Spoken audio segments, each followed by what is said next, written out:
गीत अति पावन, मधुर सरस अरु अति मन भावन।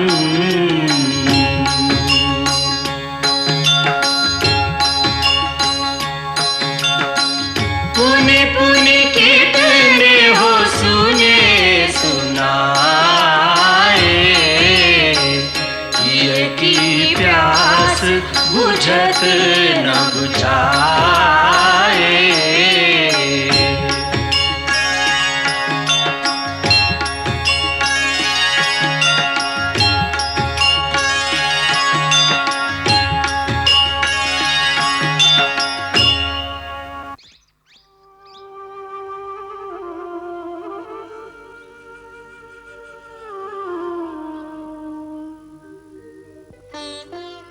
लक्ष्मण, ये देखो।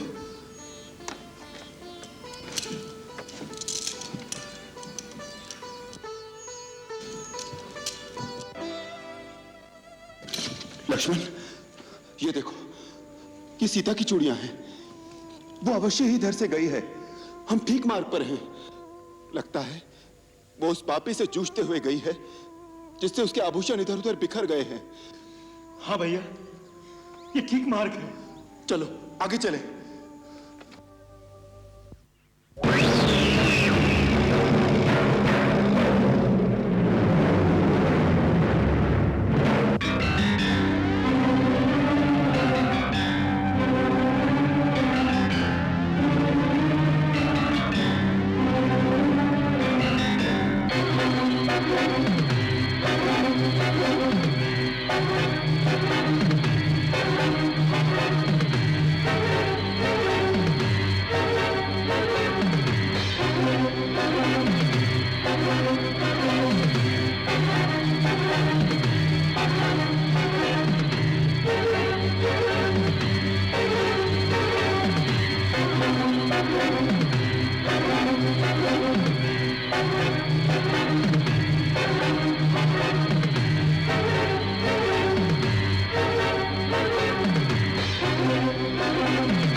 कबंध राक्षस पर प्रहार करने वाले वीरों, तुम दोनों कौन हो?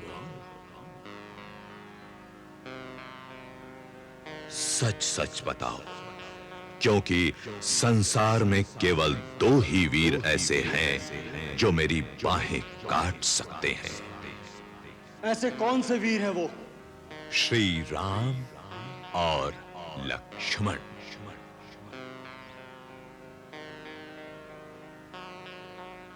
तुम राक्षस होकर राम और लक्ष्मण को कैसे जानते हो?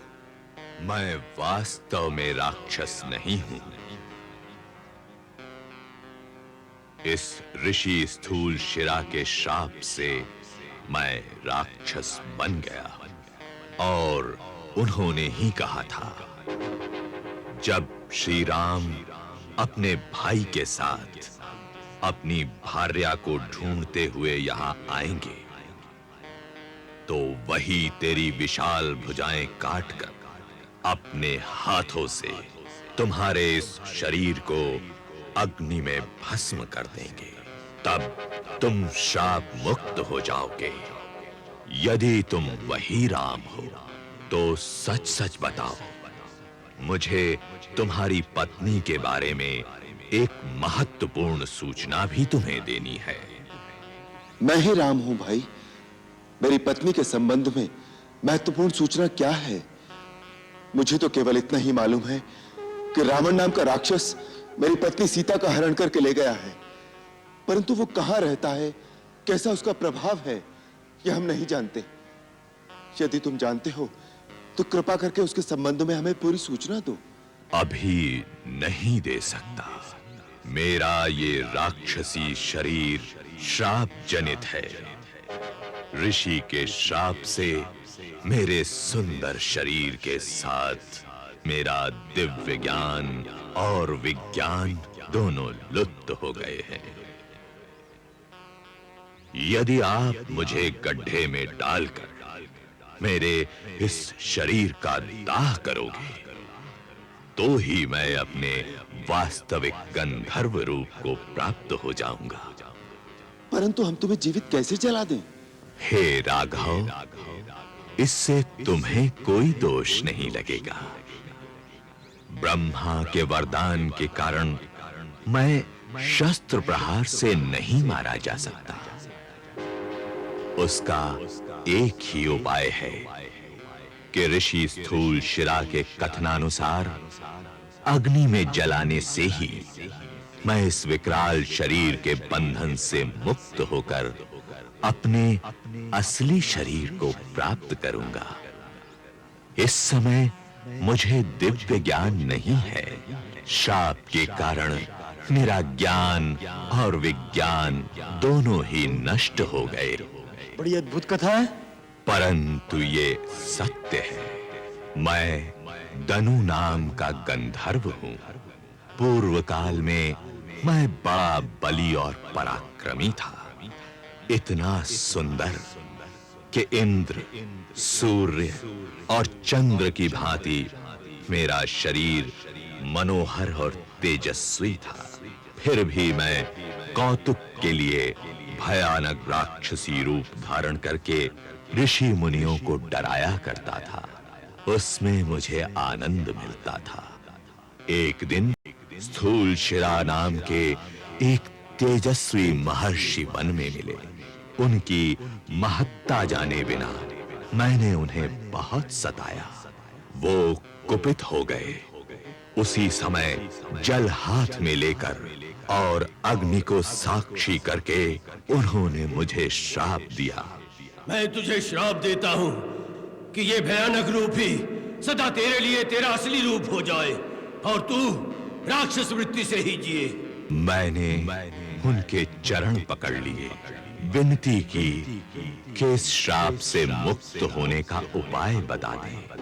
तब उन्होंने कहा, हमारा श्राप विफल नहीं जा सकता, किंतु हम तुम पर दया करके बताते हैं, जब श्री रामचंद्र लक्ष्मण सहित यहाँ आएंगे और वो तुम्हारी दोनों विशाल भुजाएं काटकर यदि अपने हाथों से शरीर का दाह संस्कार करेंगे तो फिर से तुम्हारा सुंदर स्वरूप और दिव्य ज्ञान प्राप्त हो जाएंगे। एक बार मेरा इंद्र से युद्ध हुआ। दीर्घ जीवन का वरदान प्राप्त होने के कारण वो मुझे मार तो नहीं सका, परंतु इंद्र के वज्र प्रहार से मेरा सिर और दोनों टांगें मेरे कबंध में ही घुस गईं। तब से मेरा शरीर केवल कबंध मात्र रह गया है और मैं अपनी लंबी लंबी भुजाओं से वन के पशु पक्षियों को पकड़कर खा लेता हूं। सो हे राम, मुझ पर कृपा करो, मुझे इस शरीर से मुक्त करो। सूर्य अस्त होने से पूर्व ही मुझे किसी गड्ढे में डालकर मेरा दाह संस्कार कर दो। तब मैं एक ऐसे महापुरुष का पता आपको बताऊंगा जो आपकी सहायता करेंगे। अच्छी बात है लक्ष्मण, तुम गड्ढा खोदकर चिता तैयार करो। जो आज्ञा भैया।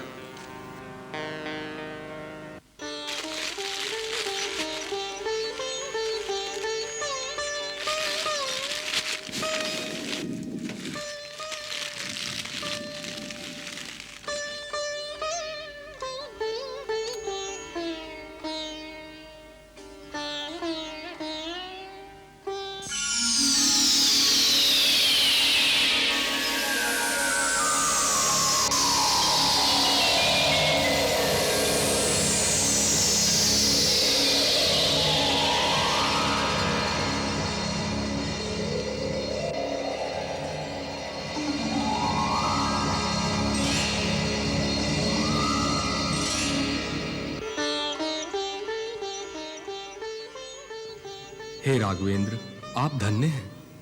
आपकी करुणामयी दृष्टि के कारण मैंने पूर्व के समान अपना सुंदर शरीर पुनः प्राप्त किया है।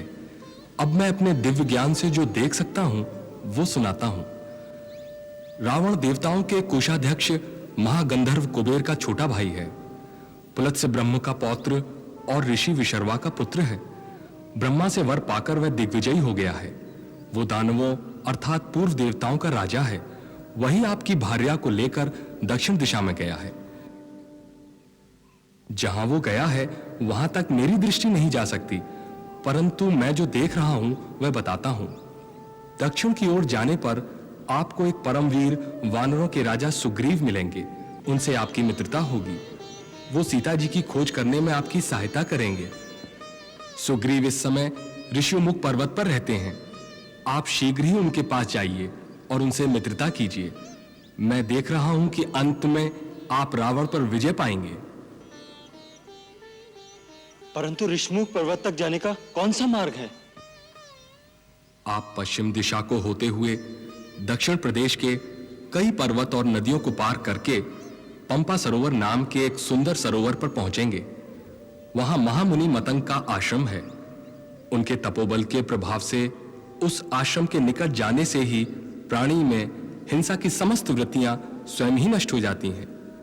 मतंग मुनि नहीं रहे, परंतु उनकी एक परम शिष्या महातपस्विनी शबरी अब भी वहां रहती है। वो अपने गुरु की आज्ञा अनुसार आपके आगमन की प्रतीक्षा कर रही है। वो आपको भगवान मानकर नित्य प्रति आपकी पूजा करती है। जब आप उससे मिलेंगे तो वो आपको महाबली सुग्रीव तक पहुंचाने का आगे का मार्ग बताएंगी। हे राम, आप शोक न करें, आप अवश्य विजयी होंगे। अब मुझे आज्ञा दीजिए।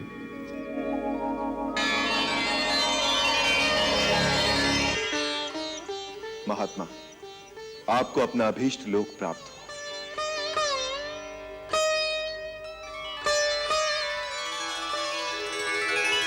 भिलनी परम तपस्विनी शबरी जाको नाम गुरुमतंग कह कर गए तो ही मिलेंगे राम।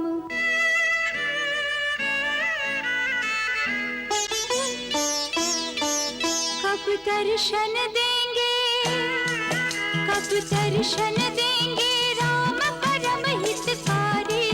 कब दर्शन देंगे राम दीन हितकारी। रास्ता देखत शबरी की उम्र गई सारी। रास्ता देखत शबरी की उम्र गई सारी।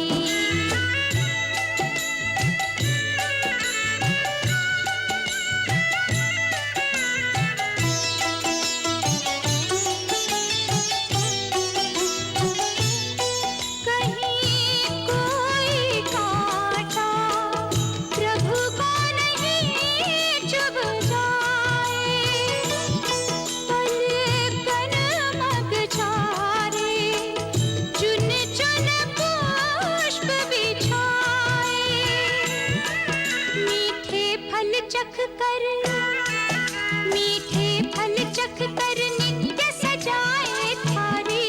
मीठे फल चख कर नित्य सजाए थारी।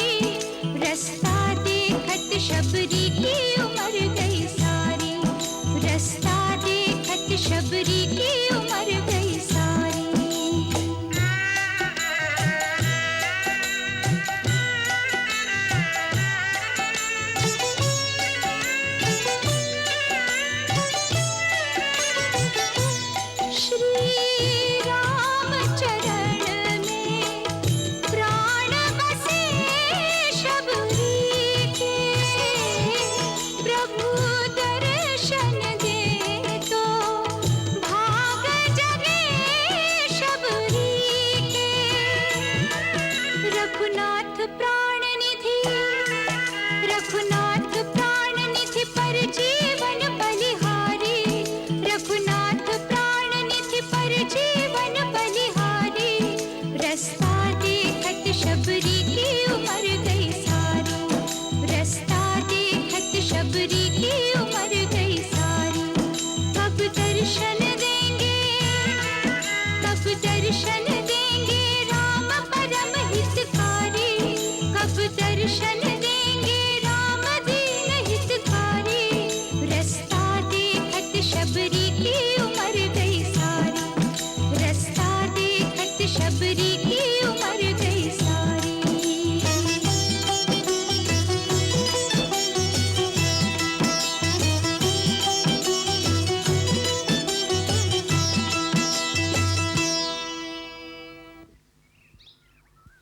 मेरे राहा,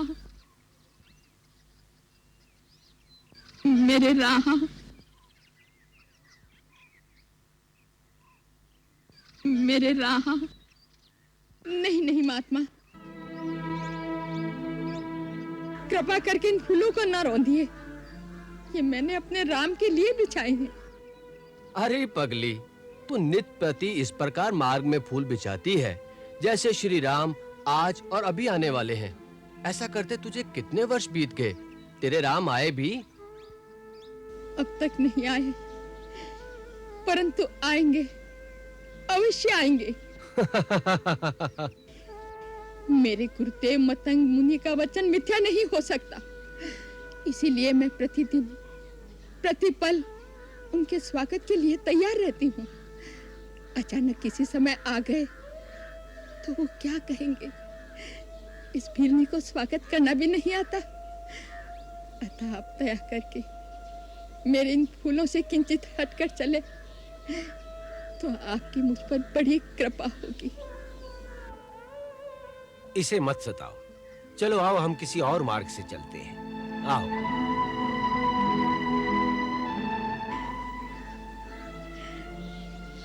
राह, मुझे तो कभी-कभी ऐसा लगता है जैसे कि बिल्ली पागल हो गई हो। हो सकता है, परंतु ये भी मत भूलो कि भक्ति और पागलपन में अधिक अंतर नहीं होता। सांसारिक दृष्टि से देखो तो भक्त पागल ही जैसा दिखाई देता है। शबरी महातपस्विनी है और उसे सिद्धि प्राप्त है, परंतु उसमें सिद्धि का अहंकार लेश मात्र नहीं है। यही एक सच्चे भक्त की निशानी है। जी गुरुदेव।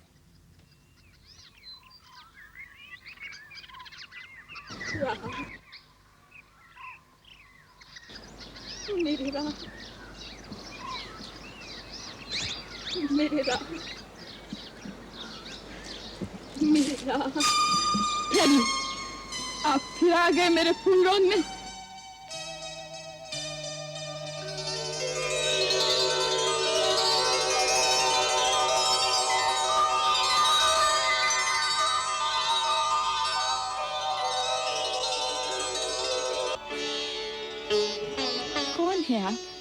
हम माता शबरी के पास जाना चाहते हैं। आप कृपया हमें इनकी कुटिया तक पहुंचा देंगी? माता शबरी के पास? लेकिन आप है कौन? मैं राम और ये मेरा छोटा भाई लक्ष्मण।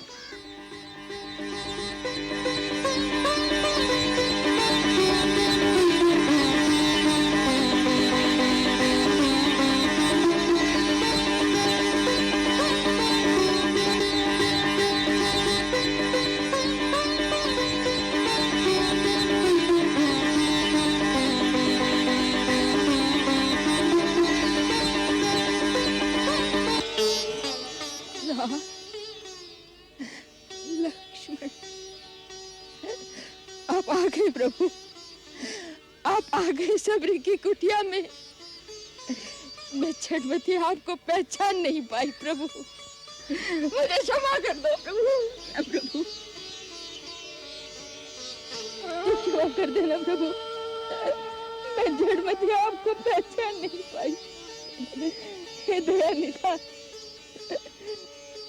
दयालु है, आप दयालु है।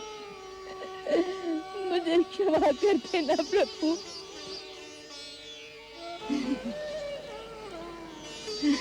मेरे प्रभु, आइए आइए मेरे प्रभु, आइए।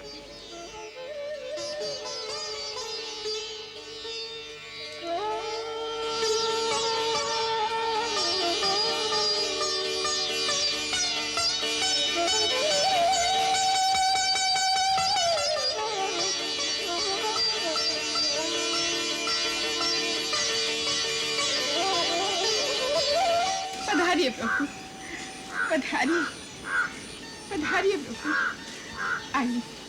आपके चरण कमलों से आज मेरी कुटिया पवित्र हो गई।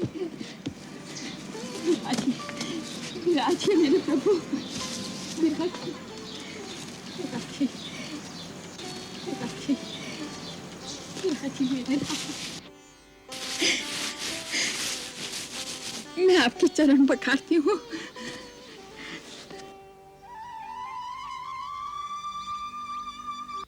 नहीं नहीं माता, अब इसकी कोई आवश्यकता नहीं। तुम्हारे स्नेह भरे अश्रुओं से मैं पहले ही पवित्र हो गया। प्रभु, आपको भूख लगी होगी ना? हाँ। मैं फल लेकर आती हूँ, फल लेकर आती हूँ प्रभु, अभी लाई। बरसों से प्रतिदिन आपके लिए मैं मीठे मीठे बेर लेकर आती हूँ प्रभु, बरसों से। खाइए।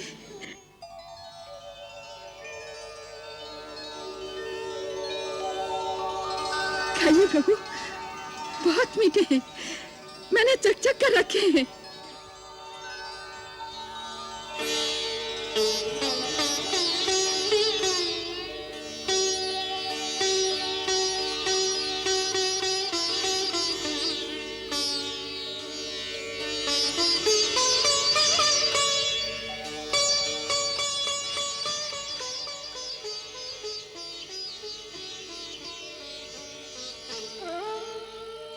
खाइए प्रभु।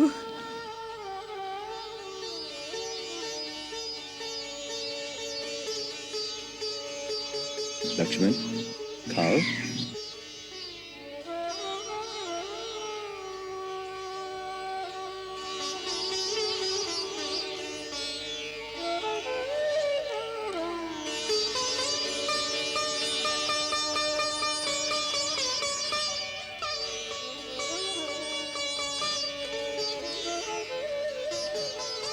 वाह, अच्छे हैं ना?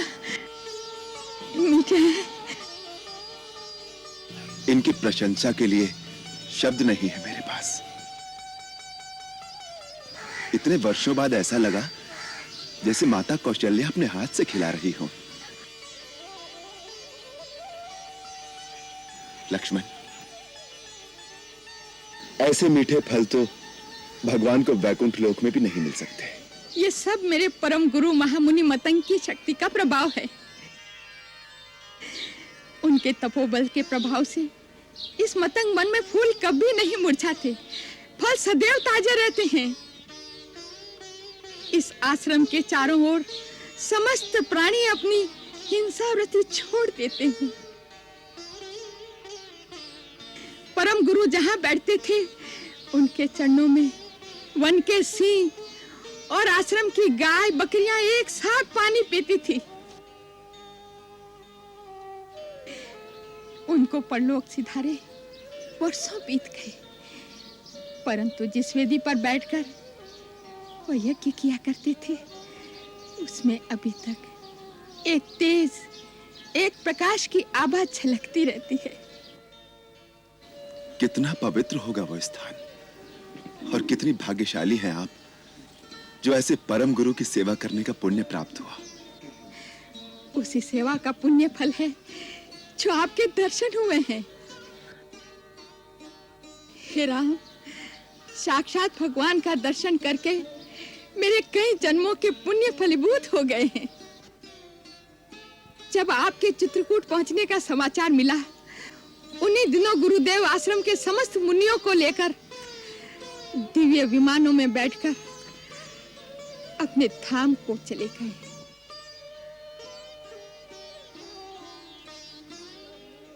मुझ में भक्ति भाव की प्रधानता देखकर उन्होंने विशेष कृपा के कारण मुझे इसी कुटिया में रहने का आदेश देकर कहा कि एक दिन श्री राम लक्ष्मण के साथ इस आश्रम में आकर तुम्हारे अतिथि बनेंगे। उनके दर्शन मात्र से तुम अपनी भक्ति का चरम फल प्राप्त करोगी। इसके पश्चात तुम हमारे पास आ जाना। उन्हें हमारे आने का ज्ञान था? हाँ प्रभु, उन्होंने कहा था कि श्री राम अपनी भार्या की खोज में यहाँ आएंगे। तुम उन्हें महाबली सुग्रीव तक पहुंचाने का मार्ग बताकर कहना कि वह सुग्रीव से मित्रता करके रावण पर अवश्य विजय पाएंगे और सीता सहित आनंद पूर्वक अयोध्या जाएंगे। ये भावी निश्चित है प्रभु। आपसे दनु नाम के गंधर्व ने जो कुछ कहा है मैं उसका समर्थन करती हूँ। आपने ये समाचार सुनाकर जैसे अपने परम गुरु का आशीर्वाद मुझ तक पहुंचा दिया है। अब कृपा करके ये बताइए कि हम महाबली सुग्रीव तक कैसे पहुंचे? आप अनजान की बातें पूछते हैं प्रभु, तो बताती हूँ।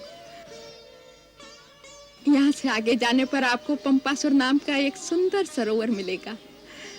उसके दक्षिण तट की ओर ऋष्यमुख और मल्याद्रि नाम के 2 पर्वत शिखर दिखाई देंगे। सुग्रीव अपने 4 मंत्रियों सहित वहीं रहते हैं, जिनमें हनुमान नाम का आपका एक चिरपरिचित भक्त भी है प्रभु। उनके सहयोग से सुग्रीव से भेंट होने पर आपके द्वारा सुग्रीव का एक अभिष्ट कार्य भी पूर्ण होगा। आपके इस आश्वासन को मैं आपका आशीर्वाद मानता हूं माता। अब यदि आप हम पर कृपा करें तो आपके परम पूजनीय गुरु जहां पर तपस्या करते रहे हैं उस पवित्र स्थान के भी दर्शन करा दें तो हमारा जीवन धन्य हो जाए। अवश्य आप वो स्थान देखेंगे प्रभु। मेरे गुरु का स्थान देखने योग्य है। आइए, वो स्थान दर्शन करने योग्य है। पधारिए प्रभु, पधारिए, आइए।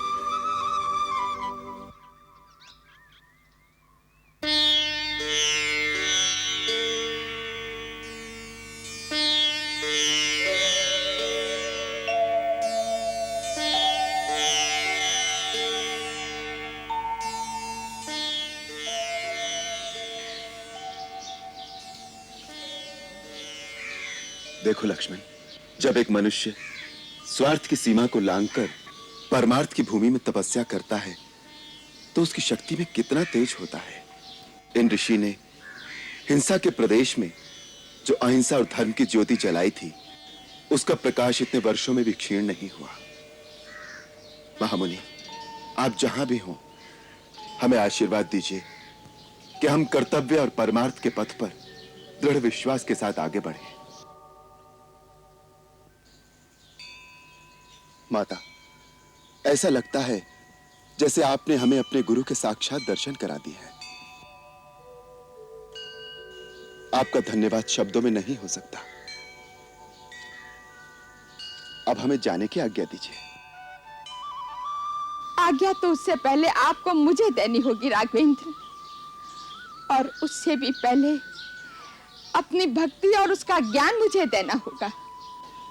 माता, मैं तो केवल इतना ही जानता हूं कि भगवान के निकट जाति पाति, ज्ञान, धर्म, कुल, गुण और चतुराई का कोई मोल नहीं होता। वो तो केवल भक्ति के नाते को ही सच्चा नाता मानते हैं। फिर आप तो स्वयं परम सिद्ध और भक्ति की पराकाष्ठा हैं। मैं आपको क्या ज्ञान दे सकता हूं? नहीं प्रभु, मेरे गुरुजी का यही आदेश था कि मैं आपके श्री चरणों की सेवा से भक्ति और आपके मुखारबिंद से भक्ति का ज्ञान पाऊं। हे राम, मुझे नीच कुल में उत्पन्न ये शरीर छोड़ने की आज्ञा देने से पहले मुझे भक्ति का ज्ञान प्रदान करो प्रभु।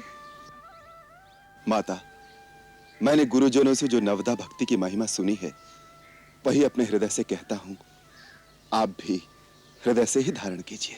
नवधा भगत कहूं तो ही पाही, सावधान सुन धरु मन माही। प्रथम भगति संतन कर संगा, दूसरी रति प्रभु कथा प्रसंगा। गुरुपद पंकज सेवा, तीसरी भगति अमान। चौथी भगति प्रभु गुणगन, करई कपट तज गान। मंत्र जाप प्रभु दृढ़ विश्वासा, पंचम भजन सुवेद प्रकाशा। छठदम शील बिरति बहु कर्मा, निरत निरंतर सज्जन धर्मा। सातम सम हरि भय नग देखा, हरिते संत अधिक करि लेखा। आठम जथा लाभ संतोषा, सपने हूँ नहीं देखई पर दोषा। नवम सरल सब सन छलहीना, हरि भरोस हिय हर्ष न दीना। नवधा भगत सबरी कह दीनी, सादर सबरी शीस धर लीनी।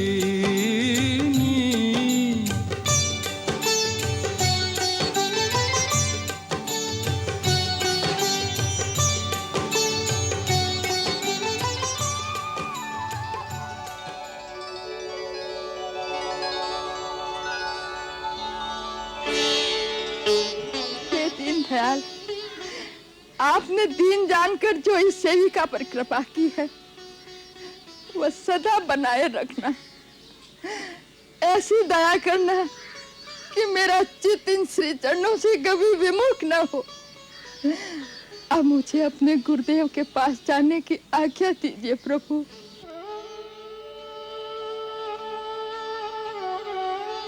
गुरुदेव के पास जाने की आज्ञा दीजिए प्रभु।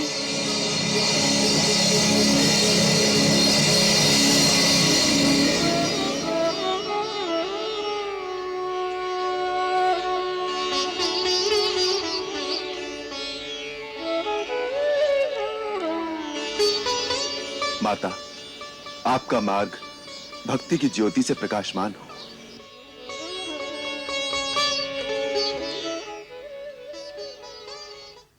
इस अध्याय के साथ रामायण का अरण्य कांड समाप्त होता है। ये कांड बहुत छोटा है परंतु आध्यात्मिक दृष्टि से बहुत महत्वपूर्ण है। इसमें उस युग के सर्वश्रेष्ठ ऋषियों से श्री राम का समागम होता है। वास्तव में उनकी शिक्षा जो बाल्यकाल में महर्षि वशिष्ठ के द्वारा आरंभ हुई थी, इसी कांड में महर्षि अगस्त्य द्वारा पूर्ण होती है। अरण्य कांड में और भी कई परम सिद्ध महात्माओं ने उन्हें गूढ़ उपदेश दिए। वो ज्ञान रत्न समेटते हुए महर्षि अगस्त्य तक पहुंचते हैं। रामायण में महर्षि अगस्त्य अंतिम ऋषि हैं जिनसे उनका मिलन होता है, क्योंकि इसके पश्चात उन्हें केवल भक्त मिलते हैं, हनुमान, विभीषण, शबरी आदि। इसी कांड में उनकी शिक्षा, उनके ज्ञान की पूर्ति भी होती है। उनकी अस्त्र विद्या में जो कमी या अपूर्णता ऋषि विश्वामित्र के यहाँ रह गई थी, वो भी इस कांड में अगस्त्य मुनि द्वारा पूर्ण हो जाती है। और इसी कांड में अचानक कहानी एक ड्रामेटिक मोड़ लेती है। जीवन में सहसा ही सीता हरण जैसी घटना घट जाती है और श्री राम जैसा स्थिर बुद्धि और धीर वीर पुरुष भी धैर्य खो देता है। जैसा गोस्वामी जी ने लिखा है, एक प्राकृत दीन पुरुष की नाई अपना संतुलन खोकर श्री राम हर प्रकार से हताश हो जाते हैं। इसी कांड में मित्रता का भी एक ऐसा अनुपम उदाहरण है जहां जटायु एक पक्षी होते हुए एक मानव के लिए अपने प्राण दे देता है। यह घटना विभिन्न योनियों में आत्मा की एकता को सिद्ध करती है। शरभंग ऋषि और देवराज इंद्र की कथा यह सिद्ध करती है कि मानव यदि पूर्ण कर्मयोगी हो तो उसका स्थान देवताओं से भी ऊंचा होता है। इसी विषय में श्री राम भी कहते हैं कि जो लोग महात्माओं से वो कुछ मांगने जाते हैं जो उन्होंने अपनी तपस्या से कमाया है, वो एक चोर की भांति होती हैं जो उससे उनकी कमाई चुराने जाते हैं। ये कांड परम शिक्षाप्रद और भक्ति रस से ओतप्रोत है, क्योंकि शबरी की कथा भी इसी में आती है। जिस देश में रामायण जैसी महान गाथा गाई जाती हो, जिसमें शबरी जैसी नीच जाति की भीलिनी के द्वार पर भगवान राम स्वयं जाकर उसके झूठे बेर खाकर अपने को कृतार्थ मानते हों, उस देश में आज भी जाति पांति का फर्क या सांप्रदायिक द्वेष की कोई बात कहे तो मुझे विश्वास नहीं होता। जो रामायण को मानता है वो कभी ऐसा नहीं कह सकता, कभी ऐसा नहीं कर सकता। ऐसी मेरी मान्यता है और अपेक्षा भी। अच्छा, जय राम। प्रणाम महाराज। कहो हनुमान, उनसे भेंट हुई? जी हाँ ऋक्षराज, भेंट भी हुई और पहचान भी। पहचान किसकी? मेरी और किसकी? श्री राम को तो सभी जानते हैं। श्री राम अर्थात? हाँ? श्री राम अर्थात क्या? क्या आप उन्हें नहीं जानते? नहीं। और महाराज आप? नहीं तो? ओ, आप भी नहीं जानते। मैंने सोचा मैं उन्हें जानता हूं तो सभी जानते होंगे। सब तुम्हारी तरह बुद्धिमान नहीं, परंतु तुम कैसे जानते हो उनको? महाराज, जब मैं भगवान भास्कर के यहां विद्या प्राप्त कर चुका तो ब्रह्मा ने मुझे आपकी सेवा में भेजा था और कहा था कि एक दिन तुम्हें वहीं श्री राम के दर्शन होंगे। सो आज हो गए महाराज। हनुमान, वाक चातुरता में बड़े निपुण हो। कब से सारी बातें किए जा रहे हो, लेकिन काम की बात अभी तक नहीं की। वो श्री राम जी कौन हैं? वही तो बता रहा हूं ऋक्षराज जामवंत जी।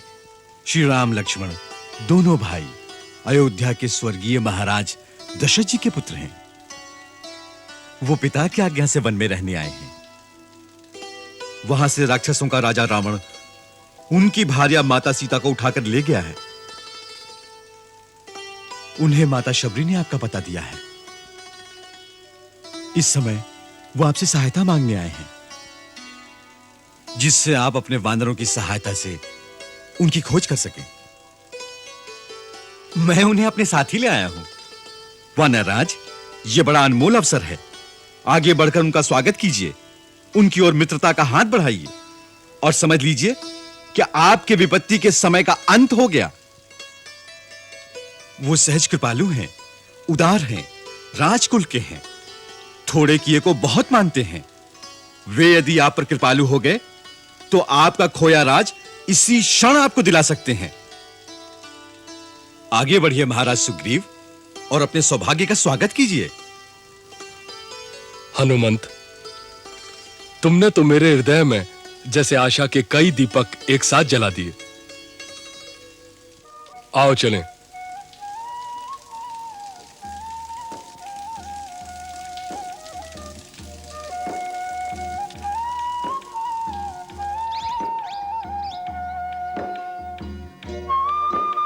प्रभुनाथ, ये है महाराज सुग्रीव और महाराज ये है रघुकुल तिलक श्री रामचंद्र जी और ये इनके अनुज श्री लक्ष्मण जी। मैं सूर्यपुत्र सुग्रीव आपके श्री चरणों में नमस्कार करता हूं। मैं दशरथ नंदन राम महाराज सुग्रीव को प्रणाम करता हूं।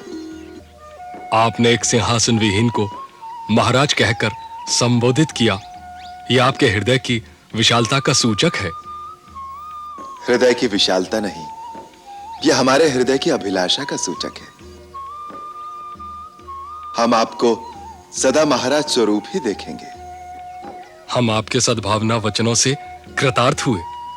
अब गुफा के अंदर चलिए, हमारे निवास को पावन कीजिए। पधारिए, आइए। पधारिए प्रभु।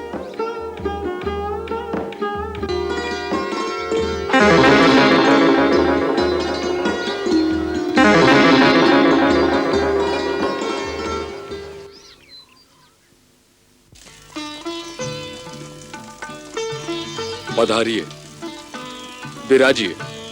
नहीं महाराज, यह स्थान तो आपका है। अब हमारे विशेष अतिथि हैं। फिर भी राजा का स्थान राजा का ही होता है। पधारिए। धन्यवाद प्रभु, फिर भी पहले आप पधारिए।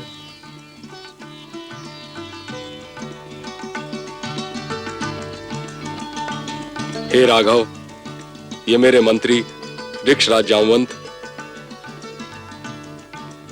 नल और नील, हनुमान सहित ये सब लोग बुद्धिमान, वीर और स्वामी भक्त हैं। ये मेरे परम हितैषी मित्र और मेरे मार्गदर्शक भी हैं।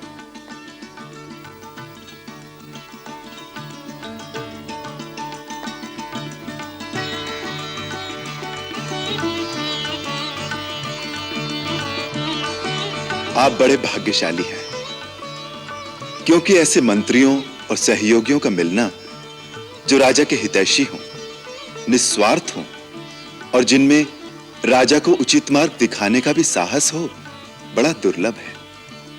जिसके पास ऐसे मंत्री हों, वो राजा यदि भाग्यवश कभी आपातकाल में फंस भी जाए तो उसके पुनः विजयी होने की पूर्ण संभावना होती है। महाराज, हे रघुकुल नंदन, आपके ऐसे उदार वचनों से हमारा मान बढ़ गया है। आपके आ जाने से हमें यह पूर्ण विश्वास हो गया है कि आप दोनों वीर एक दूसरे के पूरक सिद्ध होंगे। हनुमान से आपकी समस्या का वृतांत सुन चुके हैं। हम महाराज सुग्रीव की ओर से आपको पूर्ण विश्वास दिलाते हैं कि महाराज अपने विश्वसनीय वानरों की सहायता से आपकी भार्या पूज्य सीता देवी की खोज अवश्य निकालेंगे, जिससे आप उन्हें उस राक्षस के हाथों से मुक्त करा सकें। आपका यह अभीष्ट कार्य सिद्ध हो जाए तो हम ये अपेक्षा करेंगे कि महाराज सुग्रीव के बड़े भाई बाली ने इनका राज्य और इनकी स्त्री दोनों छीन लिए हैं। उन्हें वापस दिलाने में आप इनकी सहायता करेंगे। इससे आप दोनों में एक राजनैतिक संधि भी हो सकती है। क्षमा करें ऋक्षराज, मैं इस प्रकार महाराज सुग्रीव की कोई सहायता नहीं कर सकता।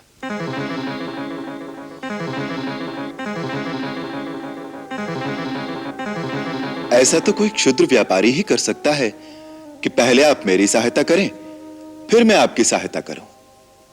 यह उचित नहीं है। और दूसरी, जो आपने राजनैतिक संधि की बात कही है, सो राजनीति की नींव तो केवल स्वार्थ पर रखी हुई है, और मेरी प्रकृति में स्वार्थ का कहीं स्थान नहीं है। क्षमा करें नाथ, हम अल्प बुद्धि योनि के जीव हैं। हमारी भाषा पर ध्यान न देकर केवल हमारी भावना पर विचार कीजिए। हमारी भावना पवित्र है। हमें वो नाता बताइए जिससे हम वानर और ऋक्ष योनि के समस्त प्राणी आप जैसे महामानव के साथ संबंध स्थापित कर सके।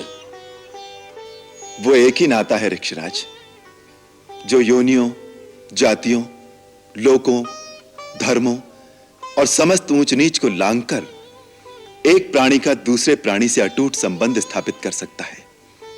और वो नाता है मित्रता का नाता।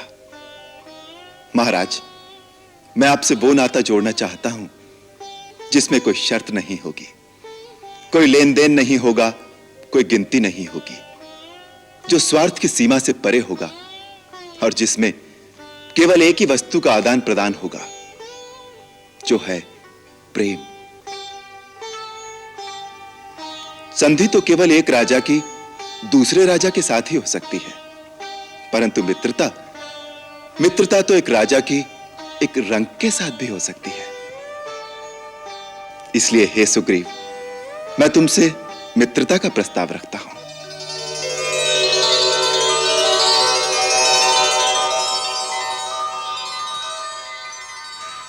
आप धन्य हैं राम। मित्रता एक पवित्र वस्तु है। मित्र ये नहीं देखता कि सामने वाला शक्तिशाली है या नहीं, उसके पास धन या पद है कि नहीं। मित्र वही होता है जो मित्र के लिए बिना कहे ही अपने प्राण तक न्यौछावर कर देता है।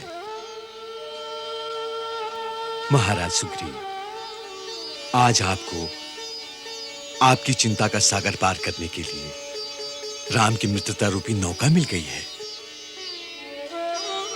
श्री राम ने आज बिन मांगी मित्रता प्रदान करके जैसे एक मृत शरीर को जीवन दान दे दिया हो। प्रभु, हनुमान सत्य कहता है। आप धर्म के विषय में भली भांति सुशिक्षित हैं और सब पर दया करने वाले हैं। वायुपुत्र हनुमान ने मुझसे आपके यथार्थ गुणों का वर्णन किया है। आप श्रेष्ठ मानव जाति के हैं और मैं वानर जाति का हूं। फिर भी यदि आप मुझसे मित्रता करना चाहते हैं तो मेरा हाथ उसी प्रकार थाम लीजिए जैसे पिता अपने पुत्र का हाथ पकड़कर उसे संभालता है।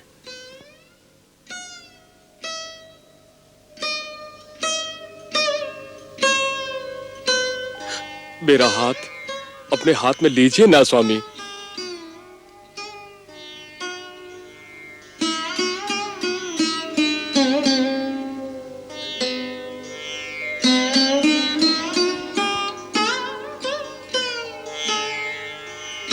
कपिराज, आज से हम आपके हो गए।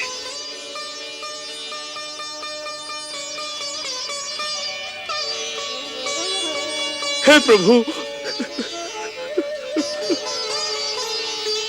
उठिए।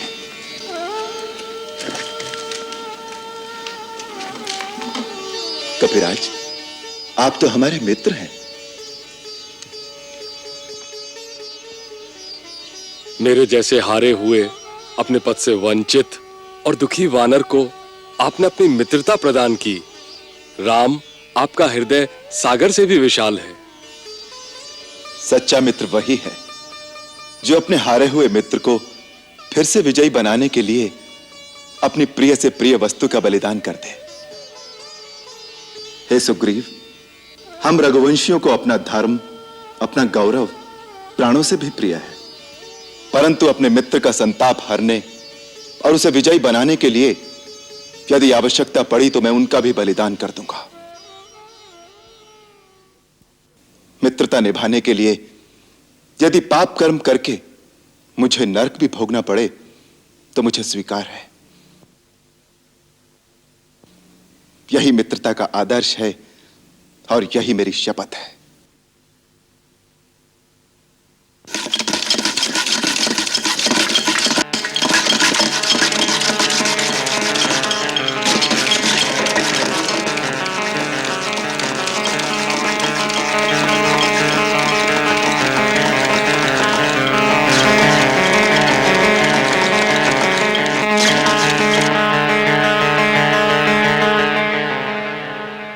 मैं इस पवित्र मुहूर्त को अमर बनाने के लिए अग्निदेव को साक्षी बनाकर लाया हूं। स्वामी, आप दोनों अग्निदेव की प्रदक्षिणा करें, जिससे इस मैत्री बंधन को देवताओं का आशीर्वाद मिले।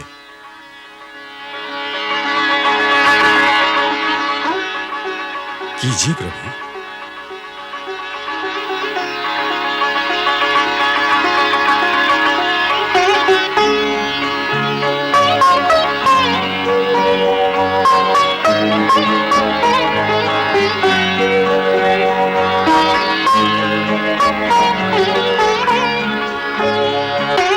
लीजिए स्वामी, अग्नि देवता को अर्पण कीजिए।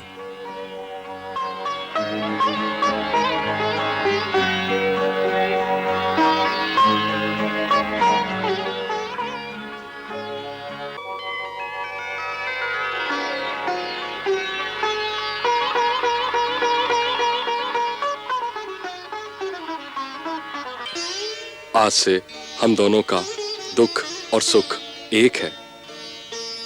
आज से जो कुछ हमारा है वो आपका होगा। सुख, वैभव, साम्राज्य जो आज है, जो आगे होगा, वह सब कुछ हमारी तरह हमारे मित्र का भी होगा। मित्र, हम आपकी भावना के मोल बिक गए। अब मित्र होने के नाते मेरा पहला कर्तव्य है कि मैं आपके सुख बाद में बांटूं, पहले आपके दुख बांटूं।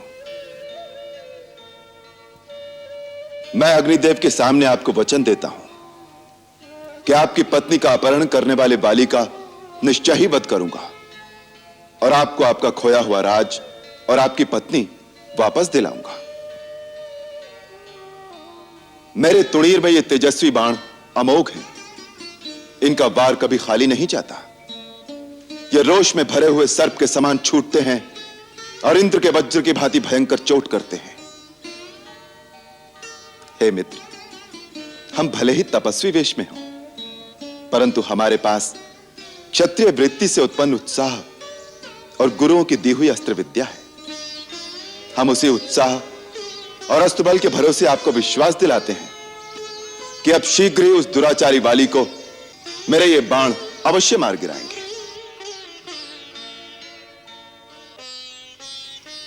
श्री राम,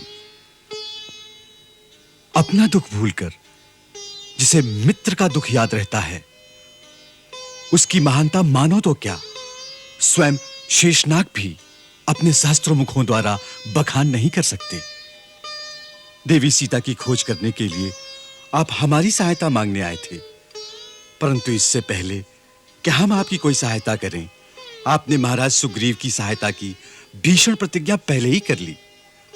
आप धन्य हैं प्रभु, आपको कोटि कोटि प्रणाम। हे राघव, जैसे घायल की गति घायल जानता है, उसी प्रकार मैं आपके पत्नी वियोग का दुख पूरी तरह समझता हूं। मैं भी अग्नि को साक्षी करके वचन देता हूं कि हम फिर से वानर साम्राज्य के अधिपति बने या न बने, परंतु आपकी भार्या देवी सीता पाताल में हो या आकाश में या भूमंडल के किसी कोने में, मेरे वानर उन्हें अवश्य ढूंढ लेंगे। तब तक हम में से कोई भी चैन की नींद नहीं सोएगा। आप केवल एक बार मुझे उसका पता बता दें कि वो राक्षस कहां रहता है। मैं सारे वंश सहित उसका विनाश कर दूंगा। उसने छल से सीता का अपहरण करके न केवल मेरा अपमान किया है, वरन रघुकुल के मेरे पूर्वजों की कीर्ति को धक्का पहुंचाया है। आप उसका पता जानते हो तो मुझे एक बार उसका पता बता दो, बाकी का कार्य मैं स्वयं कर लूंगा। हे राघव, उस पापात्मा राक्षस का गुप्त निवास स्थान कहाँ है, उसमें कितनी शक्ति है, उसका पराक्रम और उसका वंश कैसा है, इन सब बातों को मैं सर्वथा नहीं जानता, परंतु मैं वचन देता हूं कि मैं ऐसा यत्न करूंगा जिससे मिथिलेश कुमारी सीता जी आपको अवश्य मिल जाएंगी। और ऐसा मेरा अनुमान है कि मैंने देवी सीता को उस राक्षस के साथ देखा है। देखा है? आपने सीता को देखा है? कहां? कैसे? एक दिन हम पांचों पर्वत शिखर पर बैठे हुए थे तो हमने क्रूर राक्षस को अपने विमान में एक स्त्री के साथ दक्षिण की ओर जाते हुए देखा। वह देवी जोर जोर से सहायता के लिए पुकार रही थी और हमें बैठे देखकर उसने कपड़े की एक पोटली में बांधकर कुछ फेंका। कोई बचाओ! कोई बचाओ!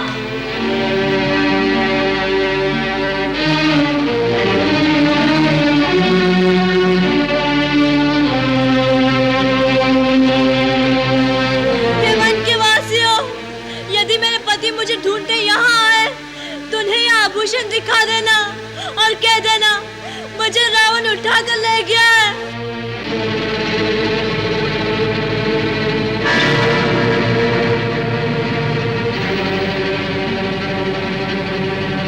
हमने उस पोटली को खोल कर देखा तो उसमें कुछ आभूषण थे। मैं वो आभूषण अभी मंगवाता हूं, आप पहचान लीजिए। हनुमान, वो पोटली ले आओ। जी महाराज।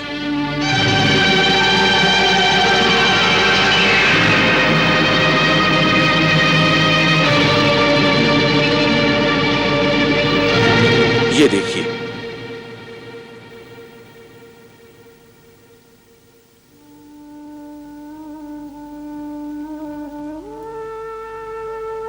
ये आभूषण सीता देवी के न हो?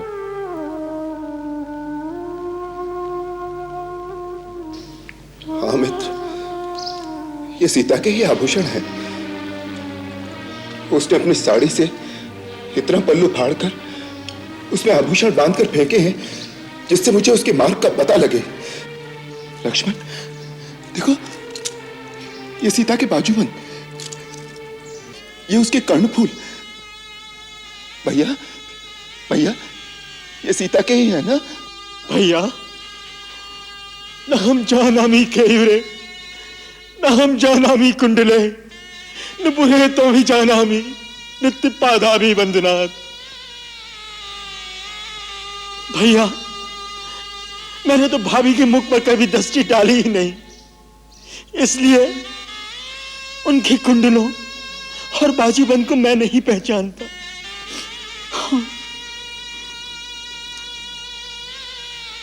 प्रतिदिन उनके चरणों पर वंदना करने के कारण मैं उनके नुपुरों को पहचानता हूं। ये निश्चय ही वही नुपुर है जो मेरी भाभी के चरणों की शोभा बढ़ाते थे। हाँ लक्ष्मण, जब प्रातः काल वो पुष्प वाटिका में पुष्प चुनने जाती थी तो इनकी मधुर ध्वनि से सारा वन सचेत हो जाता था।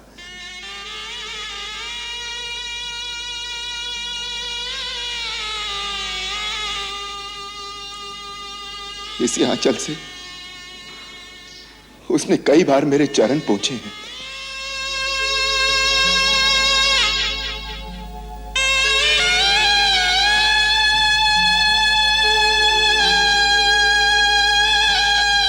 वो मेरा पसीना सुखाती थी।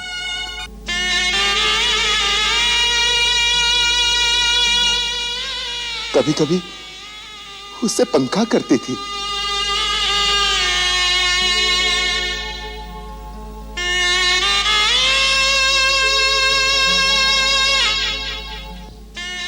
प्रातःकाल जब मैं पूजा से उठता था तो इसे चरण पावड़ों की भांति बिछाकर वो मेरी चरण रच लेती थी।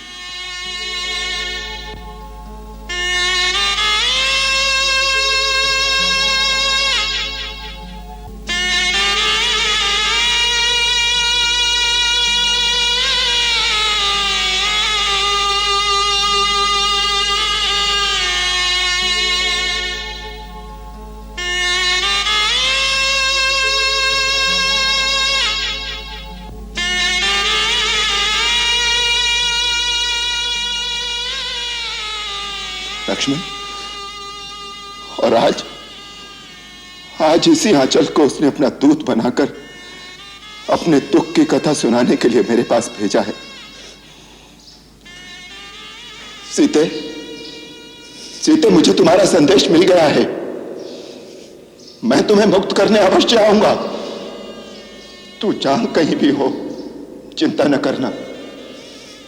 तुम्हारा राम तुम्हारी सहायता के लिए अवश्य आएगा सीते। सच सच आएंगे आप? क्या हुआ? किससे बातें कर रही थी? ऐसे लग रहा है जैसे मेरे स्वामी मुझे कह रहे हो मैं आऊंगा सीता, मैं अवश्य आऊंगा। त्रिजटा, क्या ये सच है या केवल मेरा भ्रम है? ये भ्रम नहीं हो सकता मेरी पुत्री। तुम जिस प्रकार अपनी सुध खोकर उन्हीं के ध्यान में मगन रहती हो, तुम्हारी आत्मा का वो संदेश तो उन तक पहुंचता ही होगा। उन्हीं की आत्मा ने ये बात कही होगी जो बात तुम्हारी आत्मा ने सुनी है। सच? हाँ पुत्री, हृदय को हृदय से लगाव होता है। कहाँ होंगे इस समय? उन्हें मेरा पता होगा भी या नहीं? जटायु मर गए होंगे, फिर मेरा पता उन्हें कौन बताएगा? हाँ, पर्वत शिखर पर कुछ लोगों को देखकर मैंने अपने आभूषण फेंके थे। हो सकता है दोनों भाई उन तक पहुंच गए हो। मेरे आभूषण और मेरे फटे आंचल को तो पहचान ही लिया होगा। अवश्य पहचान लिया होगा। तुम विश्वास रखो, वो अवश्य आएंगे। अच्छा, अब कुछ खा पी लो। थोड़ा अपना ध्यान रखो। कैसी बेसुध की भांति पड़ी रहती हो। कई बार पुकारने पर ही चेतना आती है तुम्हें। मुझे चेतना से क्या काम? मैं तो अपने पति के संग मन ही मन विहार करती रहती हूँ। मैं तो यही चाहती हूँ कि इस पापी की वाटिका का मुझे भान भी न रहे।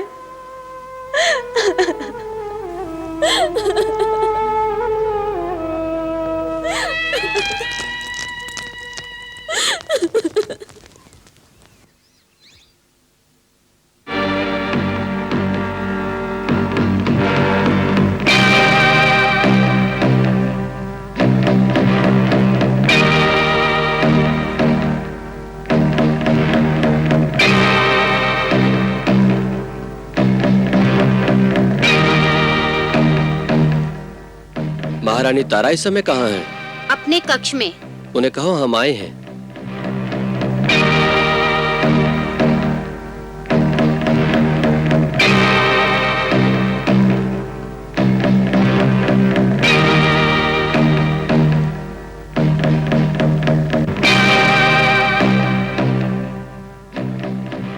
महारानी की जय हो। राजकुमार अंगद पधारे हैं। अच्छा, उन्हें अंदर ले आओ।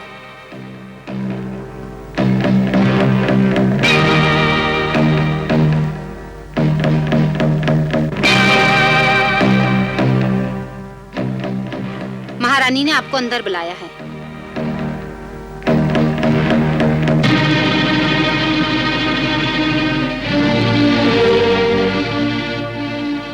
प्रणाम माताजी।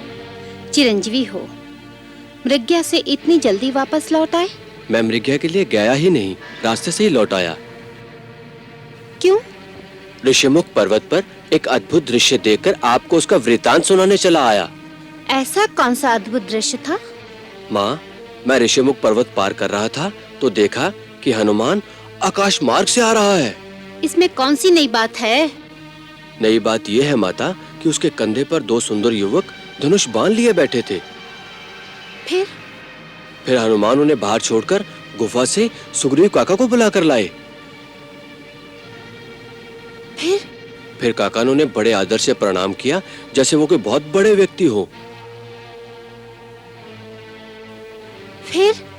फिर काका उन्हें उसी प्रकार आदर सत्कार के साथ अपनी गुफा में ले गए।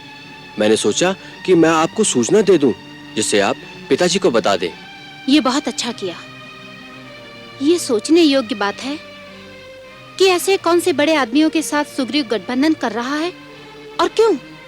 इसमें तुम्हारे पिता महाराज बाली के विरुद्ध कोई षड्यंत्र भी हो सकता है। शत्रु से सदैव सावधान रहना चाहिए। इसी कारण मैं चला आया। परंतु ये दो युवक कौन हो सकते हैं? हनुमान ने उनका नाम बताया, श्री राम और लक्ष्मण। श्री राम और लक्ष्मण?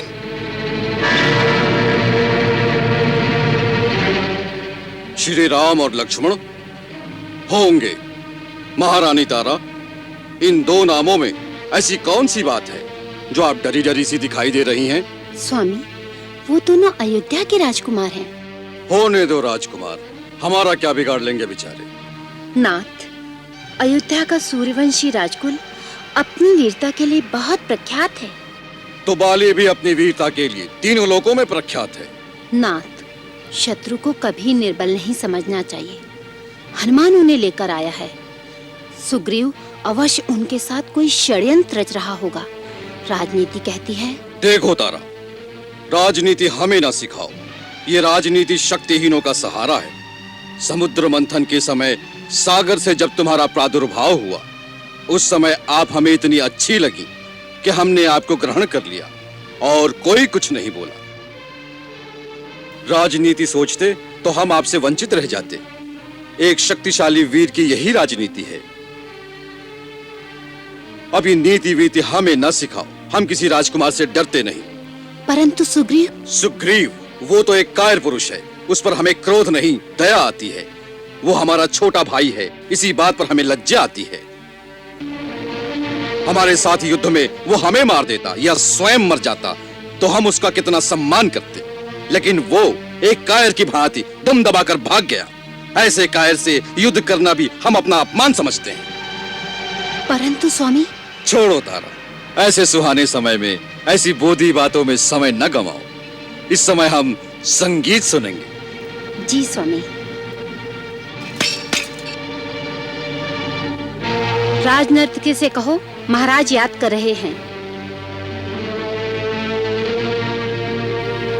स्वामी, आप जो कह रहे हैं वो उचित है।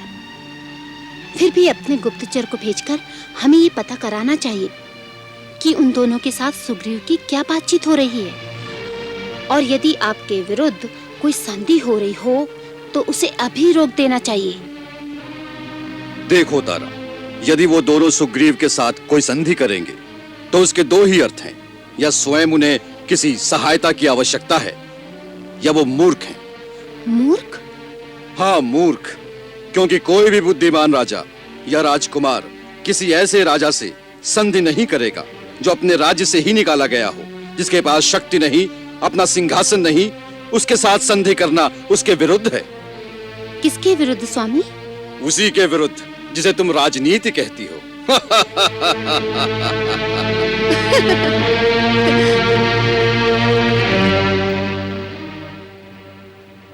इस अध्याय के साथ रामायण का अरण्य कांड समाप्त होता है। ये कांड बहुत छोटा है, परंतु आध्यात्मिक दृष्टि से बहुत महत्वपूर्ण है। इसमें उस युग के सर्वश्रेष्ठ ऋषियों से श्री राम का समागम होता है।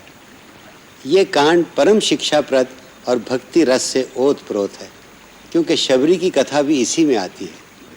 जिस देश में रामायण जैसी महान गाथा गाई जाती हो, जिसमें शबरी जैसी भीलनी के द्वार पर भगवान राम स्वयं जाकर उसके झूठे बेर खाकर अपने को कृतार्थ मानते हों, उस देश में आज भी जाति पांति का फर्क या सांप्रदायिक द्वेष की कोई बात कहे तो मुझे विश्वास नहीं होता।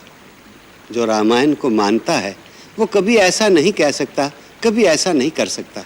ऐसी मेरी मान्यता है और अपेक्षा भी। अच्छा, जय राम जी की।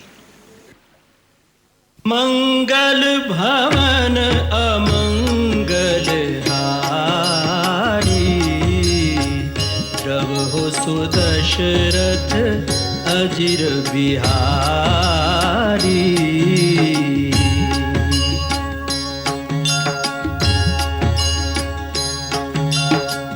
सीताराम चरित अति पावन, मधुर सरस अरु अति मन भावन।